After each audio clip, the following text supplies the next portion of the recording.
Assalamualaikum dear student. Today I am going to talk about the anterior cranial fossa. In the previous video I have already talked about the middle cranial fossa and the posterior cranial fossa. Here you can see this is called the anterior cranial fossa. So the anterior cranial fossa, anteriorly it is formed, the anterior boundary of the anterior cranial fossa it is formed by the frontal bone. Here you can see this is called the frontal bone, and laterally it is also formed by the frontal bone.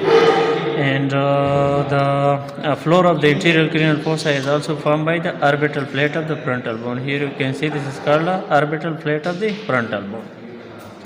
And here you can see there are depression and ridges. These ridges are formed due to brain sulci and gyri. And the middle of the anterior cranial fossa is formed by the ethmoidal bone. Here you can see this is called the ethmoidal bone, this hole.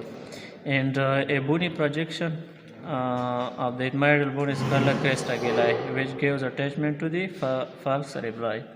And this is called a frontal crest, which also gave attachment to the falx cerebri. And this frontal crest is continuous to the calvera. This is continuous here.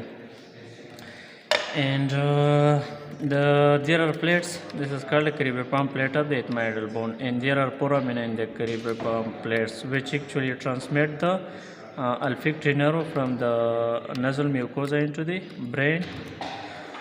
So the posterior boundary of the anterior cranial fossa is formed by the laser wing of the supinoid. Here you can see this is called the laser wing of the supinoid, the interior surface of the laser wing of supinoid, and this is called the clinoid process, anterior clinoid process, and this is called the sulcus chiasmaticus.